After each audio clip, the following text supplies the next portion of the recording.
اور میرے دشمن وہ اس کو ہائی لائٹ کرتے ہیں. دیکھو کتنا سینئر جو اسپیکر رہا ہے, جو ایڈوائزر رہا ہے, جو چیف 20 سال سے ہے, اور یہ میری 6-7 بات میں لے رہا ہوں, لیکن ایک بار کانفیڈنٹ ایک ٹائم. لیکن میں نے سوچا مجھے یہ بل بنانا ہے. میں نے بڑی اسٹڈی اس میں کی. میں نے کہا دیکھا کہ سارے ملک میں جہاں کی چیف وپ ہیں, میں یہ پہلے کہا تو میرے لیے نہیں ہے. میں آج یہ اعلان کرتا ہوں اس ہاؤس میں, پرسنل میں پکڑنے والا نہیں ہوں, لیکن جو میرے بات جیسے مجھے آپ سے بھی کر دیا جب آپ لیڈر آف اپوزیشن تھے, تو آپ نے ایک لیڈر آف اپوزیشن کے ایک بل لائی, وہ آج بی جے پی والے اس کا استعمال کرتے ہیں. میں سمجھتا ہوں کہ جس کرسی پہ بیٹھا ہوں, جس گھوڑے میں بیٹھا ہوں, اگر میں انصاف نہیں کر پاؤں گا میرے لیے کنٹینیو کرنا ٹھیک نہیں. میں نے سمجھا کہ اس بل کو پرسنل کی میری ٹینشن تنخواہ سے زیادہ ہے, لیکن میں نے اسے اپنے نجی فائدے کے لیے نہیں کیا. یہ جو سیاست ہے یہ چلتی رہتی ہے. کل بی جے پی کی گورنمنٹ ہوگی, اس کا چیف ہوگا, کانگریس کی پارٹی ہوگی, پی ڈی پی کی ہوگی, ہماری ہے, ہماری اور آئے گی, لیکن جو چیف بھی بنے گا وہ ایک امپارٹنٹ فیکٹر ہے اسمبلی میں, ایک اس کا اپنا رول ہے. میں یہ 20 سال اس کرسی میں بیٹھ کے نہیں کر سکتا ہوں یہ کمپرومائز کہ آپ کا اس ہاؤس کا جیسے اسپیکر کو اپنے اثرات ہیں, ایسے چیف وپ کو بھی ایسے اثرات ہیں, ایسے اس کو بھی اپنے چلانے کے لیے سلسلہ وہ ایک پل ہے between legislature administration, between legislature, between the opposition party, question members, lot of issues are here, not honorable members. ان کے لیے ضروری ہے کہ میں اس میں یہ کہنا چاہتا ہوں, یہ فیوچر جو بنے گا, فیوچر جو چیز جو بنے گا, آنے والی جب تک جمہوری کیسی چلے گی, جب تک یہ سلسلہ چلے گا, اس کو مان عزت ہونی چاہیے. اس کے لیے ضروری نہیں پیسے کی بات ہے. اس لیے میں نے بل اٹھایا اور میں نے سارا ادھکار دیکھا اپنے ہمسایہ اسٹیٹوں میں بھی, چاہے ہماچل ہے, چاہے دلی یوٹی ہے, چاہے پاڈیچیری ہے, چاہے آسام ہے, چاہے راجستھان ہے, چاہے یو پی ہے, چاہے پارلیمنٹ ہے, ہر جگہ چیف کا اپنا سلسلہ مقام ہوتا ہے. اور اس سلسلے میں کیونکہ میں لائنس چیف ہوں, اگر میں اس میں یا کمپرومائز کرتا نہیں جاتا میری کانشیس کیوں ہوتی. لیکن یہ میں کہتا ہوں کہ مجھے میرے جب تک میں ہوں چیف مجھے ضرورت نہیں ہے کسی پرپز کی, کسی تنخواہ نہیں, لیکن آنے والے نسلیں ہوگی وہ ایک اتحاد بن گیا کہ مبارک کھل نے ایک بل لایا اور چیف کے لیے ان کو وہی عزت اور شان شوکت کے ساتھ اس ہاؤس میں بیٹھنا چاہے, اپنے رول ادا کرنا. جس لیے میں نے بل لایا تو مجھے بڑا اکسائٹ ہوا, چاہے میرے فیملی میں بھی مجھے تانے دیے گئے کہ آپ نے ہر دن جیتے گئے نہیں.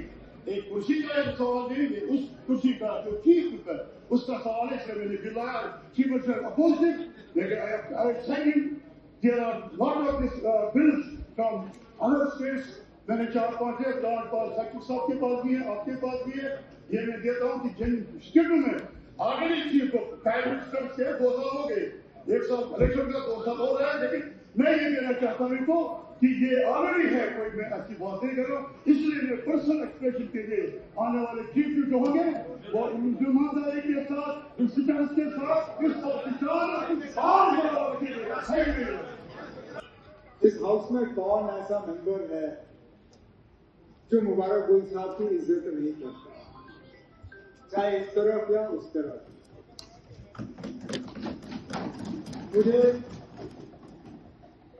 میں تو یہ دعوے سے کہتا ہوں کہ مبارک گل صاحب چیف وپ ہو یا نہ ہو, اسپیکر ہو نہ ہو, اس ہاؤس کے ممبر ہو یا نہ ہو, ان کی عزت کرنے میں کسی بھی طرف سے کوئی کمی نہیں آئے گی. ان کا جو کنٹریبیوشن رہا ہے, ان کا جو تجربہ رہا ہے اور ان کی جو سیاسی سوچ ہے, آج اس موقع کا فائدہ لیتے ہوئے میں ہاؤس کے سامنے بیان کرتا ہوں. میرے کچھ یہاں بیٹھے ہوئے ساتھیوں کو یاد ہوگا, آپ کو اچھی طرح سے یاد ہوگا اسپیکر صاحب, شاید سلاطیہ صاحب کو بھی ہاں یاد ہوگا 2019 में जब जुलाई में थोड़ी सी गर्माहट शुरू हो गई और हमें समझ नहीं आ रहा था कि हो क्या रहा है, बड़ी कोशिश की कि पता चले कि आखिरकार जम्मू कश्मीर के बारे में क्या सोच है, क्या करने जा रहे हैं। हमने कई दरवाजे खटखटाए, पूरा जवाब हमें कहीं से मिला नहीं। अगस्त के पहले ही दिन थे, शायद 1 या 2 अगस्त के आसपास हम नवाई सूख के ऊपर वाले मीटिंग हॉल में बैठे हुए थे। 4 अगस्त 3 या 4 अगस्त था। बैठ कर बात कर रहे थे कि क्या होगा, यूटी बनेगी, 370 को होगा, क्या 35A को करेंगे। एक साथी हमारे खड़े हुए,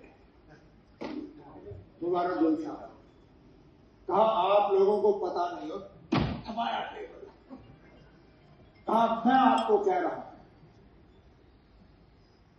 370 भी जाएगा, 35A भी जाएगा, रियासत के 2 हिस्से होंगे, हम रियासत भी नहीं रहेंगे। और मैं हंसा, ईमानदारी से मैं हंसा। मैंने कहा गुल साहब आप क्या बात कर रहे हैं, अगर ये इनको करना भी होगा ये इलेक्शन के नजदीक करेंगे, ताकि इलेक्शन में ये बेच के सीटों को थोड़ा बढ़ाएंगे। पार्लियामेंट इलेक्शन से 4.5 साल पहले करने का क्या फायदा, जबकि 4.5 साल के बाद बेचना इनके लिए मुश्किल होगा। तो कहा आप देख लीजिए क्या होगा। हमने अपनी मीटिंग खत्म की, घर गए।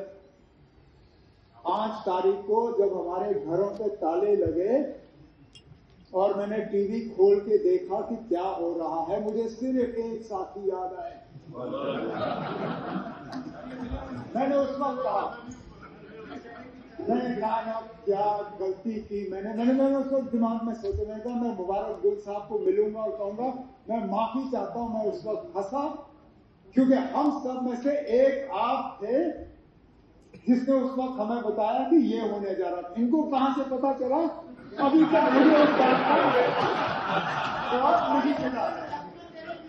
अब तो इसलिए मैं कह रहा हूं कि इनकी इज्जत में कभी कोई कमी नहीं आएगी, उसके लिए स्टेटस की जरूरत नहीं है। लेकिन अब हम मुद्दे पे आ जाते हैं। स्पीकर साहब, रूलिंग पार्टी के चीफ व्हिप का एक जरूरी रोल रहता है। क्या उस रोल में तनख्वाह और गाड़ी और ये सब देने की जरूरत है? हमें लगता है नहीं, क्योंकि ठीक इसी तरह फिर ऑपोजिशन पार्टी का भी, और खासकर वो ऑपोजिशन पार्टी जिसकी तादाद ज्यादा हो, जहां leader of the opposition ministerial rank रखता हो। कल तो ये कहेंगे ना, अगर हमारा लीडर भी मिनिस्ट्रियल रैंक रखता है तो हमारा चीफ व्हिप भी कम से कम MOS का रैंक रखना चाहिए। ये सिलसिला रुकेगा कहां पर? और साथ साथ में हमारे गुल साहब को दोनों चीजों का तजुर्बा है, अगर मेरी याददाश्त सही है। ये बिना रैंक के चीफ व्हिप रहे हैं 2 बार, और फारूक साहब की हुकूमत में इनको कैबिनेट का दर्जा भी एज चीफ व्हिप दिया गया था। तो आप एडवाइजर थे, वो चीफ व्हिप की हैसियत से नहीं थे, वो एडवाइजर की हैसियत से आपको रैंक मिला था। लेकिन फारूक साहब की हुकूमत में एज चीफ व्हिप आपको कैबिनेट का एक दर्जा दिया गया था। अभी तक मैं समझ नहीं पाया हूं कि उस दर्जे में मिलने और ना मिलने में आपके काम में कोई फर्क तो नहीं आया, क्योंकि मेरे साथ आप बिना रैंक के चीफ व्हिप रहे अभी भी, और उस वक्त आप थे। मुझे नहीं लगता है कि ये दर्जा देने की जरूरत है। और दूसरी बात, जो आपने अब कागज असेंबली के साथ शेयर किया, हमारे साथ भी शेयर करिएगा, क्योंकि हम फिलहाल तो हम रियासत है नहीं। आपने कई रियासतों में देखा होगा, उन्होंने मत दिया हो, हम बदकिस्मती से अभी भी यूटी हैं। यूटी विद असेंबली 2 ही हैं, पौंडीचेरी, दिल्ली, और हम तीसरे। जहां तक हम समझ पाए हैं अभी इस तरह की प्रोविजन किसी और यूटी में है नहीं। लेकिन चीफ व्हिप का रोल, किस तरह हम इनकी मदद कर सकें, गवर्नमेंट की तरफ से, पार्टी की तरफ से, वो हम कर लेंगे, लेकिन इसको एक फॉर्मल स्ट्रक्चर बिल की सूरत में देना वो हम मुनासिब नहीं समझते। इसलिए मैं ऑनरेबल मुबारक गुल साहब से मौतबाना गुजारिश करूंगा कि वो अपना बिल जो है वापस लें। मेरे बारे में जो यहाँ अल्फाज की, तो इसके लिए मैं ज़ाती जिनकी गैरों से शुक्रिया अदा करता हूँ। जहाँ तक इस बिल का ताल्लुक है, ये तो मैंने नहीं मांगा, मैं आपको इस सेशन में नहीं मांग रहा हूँ। ये मैं कहा कि आगे के जो होगा इसमें ये लॉ कमिश्नर है, दूसरे हैं, उनको बिठा के हर जगह ये है, लेकिन इस वक्त जो है मैं इस बिल को वापस लेता हूँ और ये साथ साथ ये गुजारिश करूँगा कि इसमें एक सेक्रेटरी असेंबली और जो लॉ डिपार्टमेंट से आर्मी अफेयर मिनिस्टर से वो देखें, ताकि आगे वाले जो चीफ है उनको कोई प्रॉब्लम न हो जाए। Thank you. चलिए, जो क्या ये हाउस ऑनरेबल मेंबर को अपना बिल वापस लेने की इजाजत देता है? बिल वापस लेने की इजाजत दी जाती है।